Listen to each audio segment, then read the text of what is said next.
Today's lesson is composition of functions. So we're going to start with what's our learning objective for today? I can find the composition of functions of one function with another function by using the output of the first function as the input of the second function. Okay, so I want to just get my bearings on where I am on this learning objective. Have I never heard this before? That would make me a novice.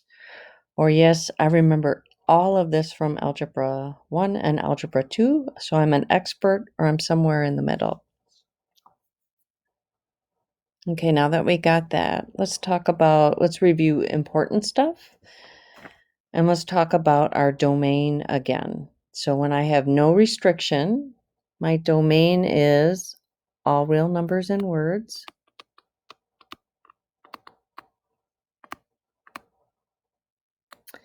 And I show it as that double R as a symbol. And in interval notation, it's minus infinity to plus infinity.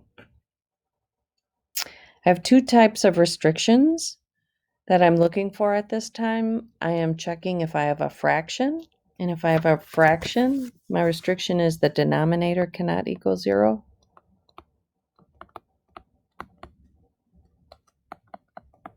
So I'm all real numbers except the number that the denominator is 0 because I can't divide by 0. And I'm also checking for radicals, but only with an even index. So an even index is what I'm interested in. And for that, the restriction is the radicand has to be greater than or equal to 0. I can have these two restrictions together and have a radical with an even index in the denominator. And when I have that case, then my restriction is the radicand is just greater than 0 because it can't equal 0 if I'm in the denominator. Okay, so let's talk about the specifics of today's. So a composite function is one in which the output of one function becomes the input for another. And how do I write this? So the notation for composition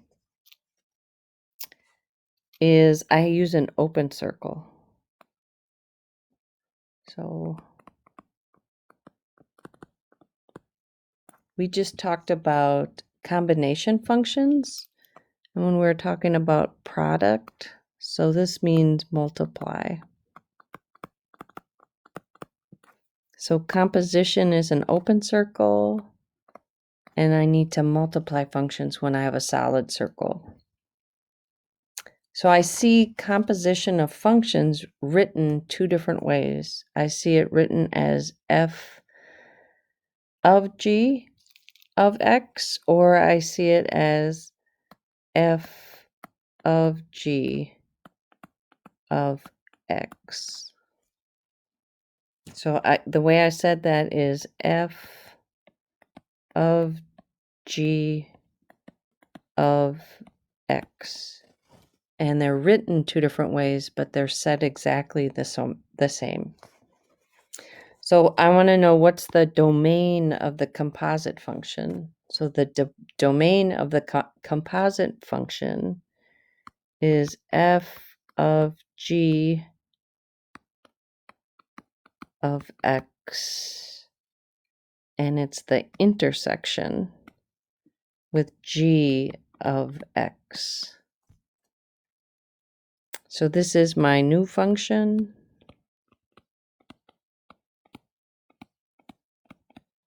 And g of x is my inner function.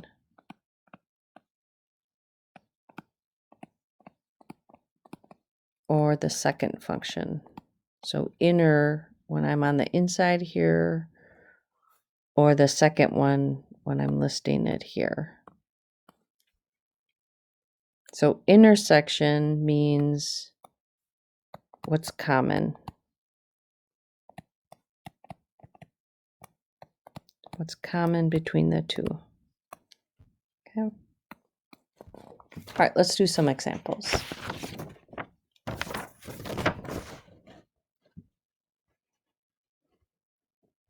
Okay, so the strategy is the second function goes inside the first function, and then I'm going to simplify. So if I have two functions here, f of x equals 2x plus 1, and g of x equals the square root of x, find f of g of x. So some of these, I think they're easier to see if you do this is my first, f is the first function. First function, g is my second function. So other ways of saying this is g is my inner and f is my outer function. So that's the two ways people talk about them, first and second, and inner and outer. So I am going to take my second function and put that in the first function. So f of g of x is going to be equal to 2 times the square root of x plus 1. So I take the second function, and wherever I have the variable in the first function, I put that in the variable. All right, let's try another one. Oops.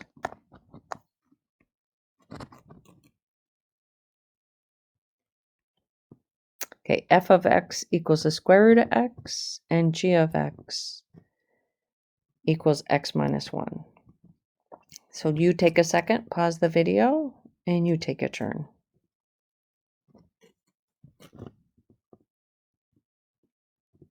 So I am going to take the second function and put that wherever the variable is.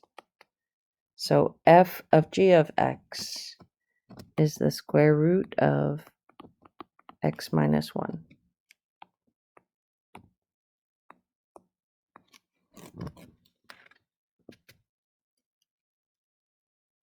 Okay, so the next question is find the domain of f of g of x of example number 2 in set builder notation and in interval notation.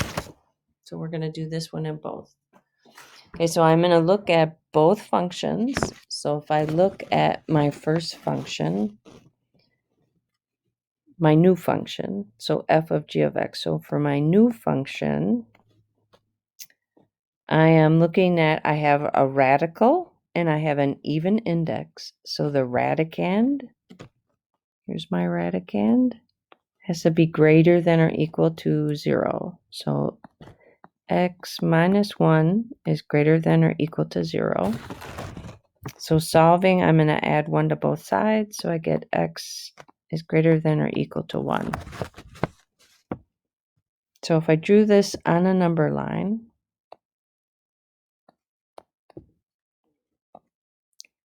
here's 1. I'd say I'm greater than or equal to 1. So I'm including 1 and going this way. So my second function, or my inner function, g of x is x minus 1, and that is not a fraction, and it's not a radical with an even index. So its domain is the set of all real numbers, and the set of all real numbers would be the whole number line. So I'm looking for the intersection of the two. So the intersection of the two would be x is greater than or equal to 1. So that's in set builder notation, and in interval notation, I would say that is 1 to infinity, and I'm including 1.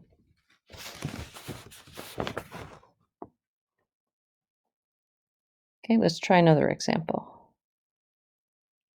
Number 4. Find f of g of 2, f of 5, f of g of 0. So f of g of 2. So I'm still using my same equation up here, which is the square root of x minus 1. So I'm going to substitute in x equals 2. So this is x equals 2. X equals 2. So the square root of 2 minus 1, which is 1, the square root of 1 is 1. And f of g of 0, so this is at x equals 0, equals the square root of 0 minus 1, which is the square root of negative 1. And on my calculator, I'd get an error. So an error on a calculator means undefined. So negative 1 is over here, and that is not in my domain. So my domain is greater than 1, greater than or equal to 1. So instead of saying error, what we say is that's undefined.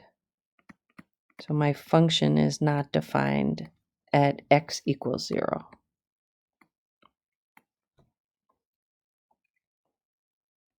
Okay, let's try number 6. Here are my two functions, f and g. Find f of g of x. So I'm going to take my second function,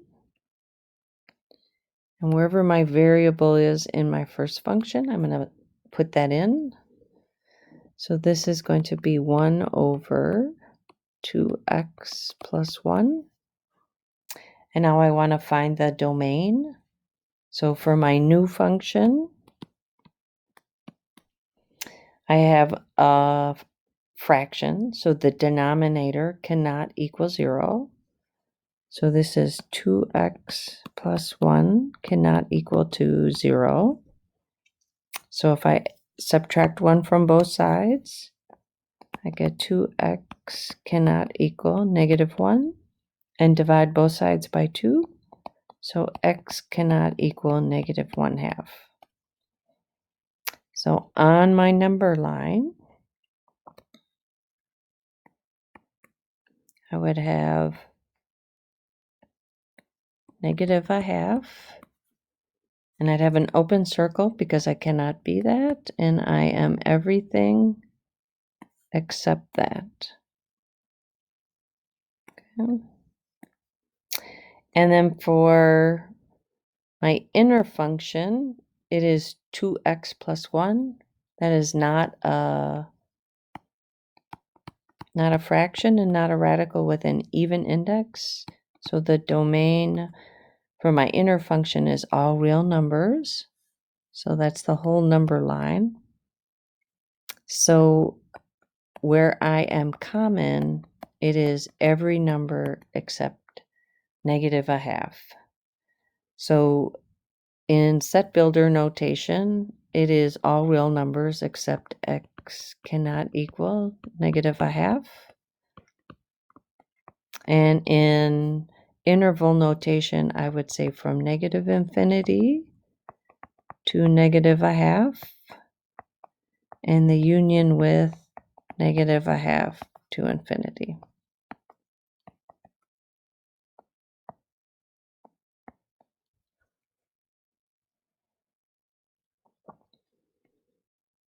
Okay, let's try number 8.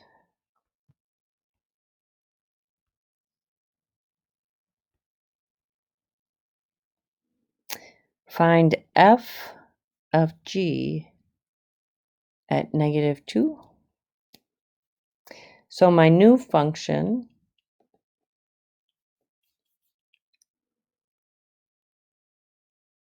we're still using the previous equation. So this is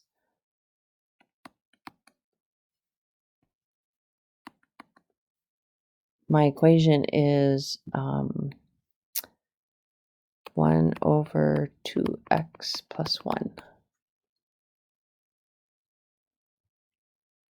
So x equals -2.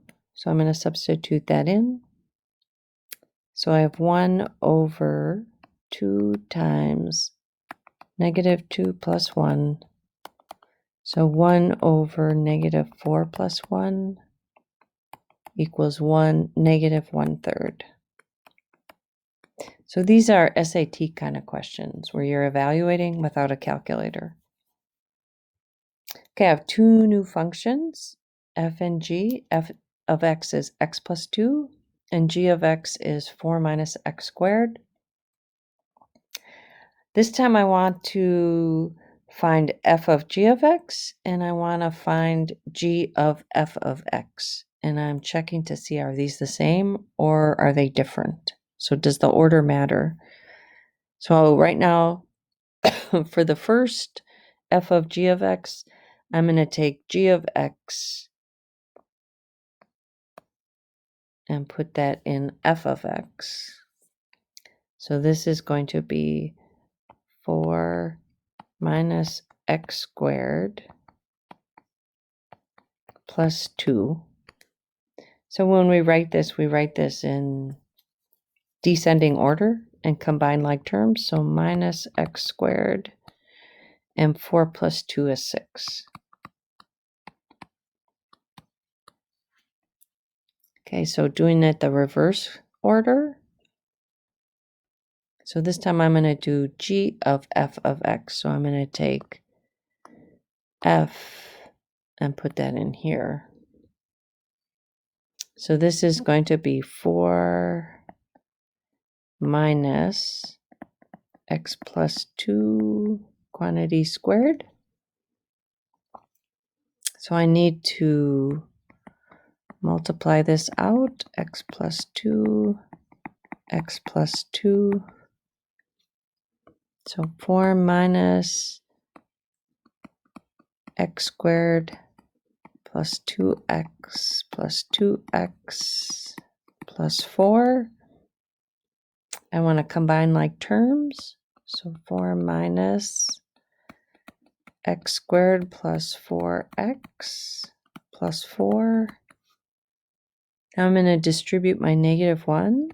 So 4. So by doing that, I'm just changing the signs of everything inside the parentheses. So minus x squared minus 4x minus 4. And now I'm combining like terms. So minus x squared minus 4x. So when I'm comparing f of g of x and g of f of x, what I see is these are not equal. So the order that I compose the function matters.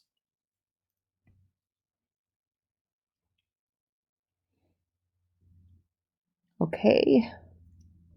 So this one's asking me next to evaluate f of g of x at 0. So f of g of x at 0 is this equation. So this is going to be minus 0 squared plus 6 is 6. And find g of f of x at x equals 1. So that's this equation. So minus 1 squared minus 4 times 1. So minus 1 minus 4, which is minus 5. Okay, so now we got to the part where when you just feel like you got it in math, then we're going to do it backwards. So let's do this one backwards. I'm going to give you the composed function, and I'm going to ask you to tell me what the inner and the outer functions are. So I have the equations over here again, f of g of x, and in both formats. So I'm taking a look at what do I see, and what I see on the inside. I'm looking at, I look at the inside first. That's how I see it. So I see x plus 3. So the inside is the inner function. So this is x plus 3. And my outer function is the squared function. So what we did before is I took this and put it inside of that. So if I take the inner function and insert it into the outer function, do I end up with the final composed function? So yes. So number 14, my inner function would be x minus 5. And my outer function would be 1 over x. Number 15, my inner function would be x plus 2. And my outer function would be the square root of x. Okay, let's do a graphing one.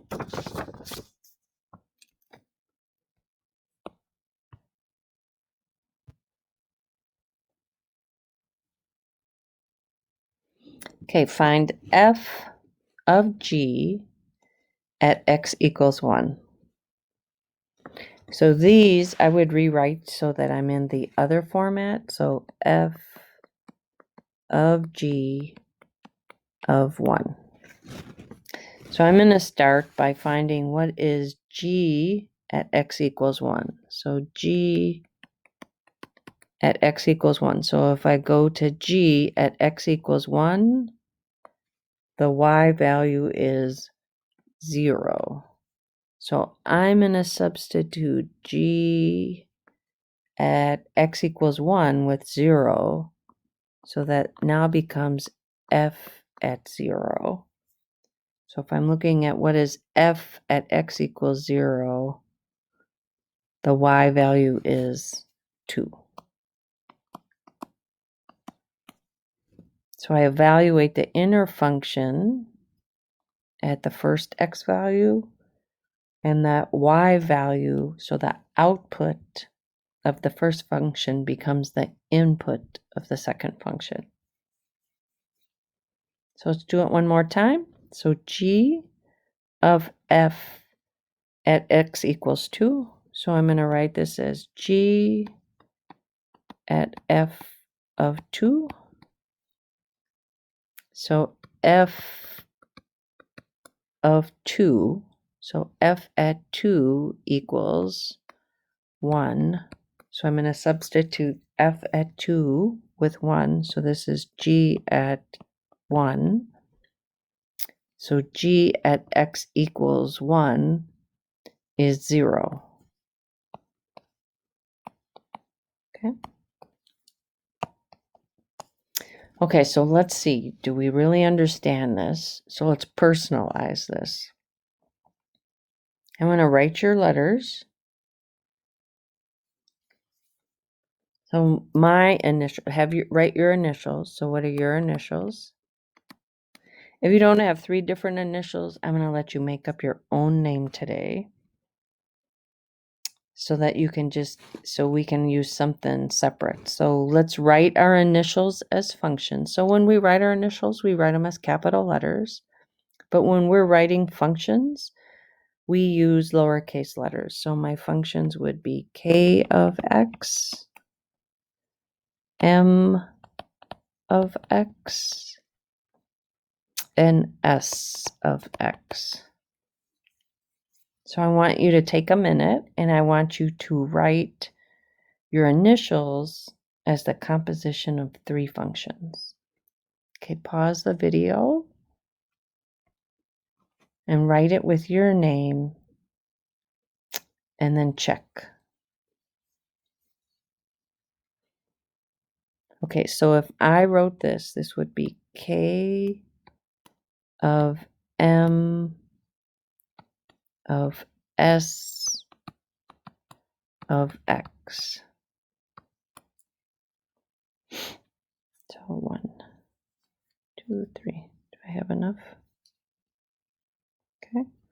So what I see most students do is they will write their 3 initials, but forget to write the variable. So make sure you include, this is the variable,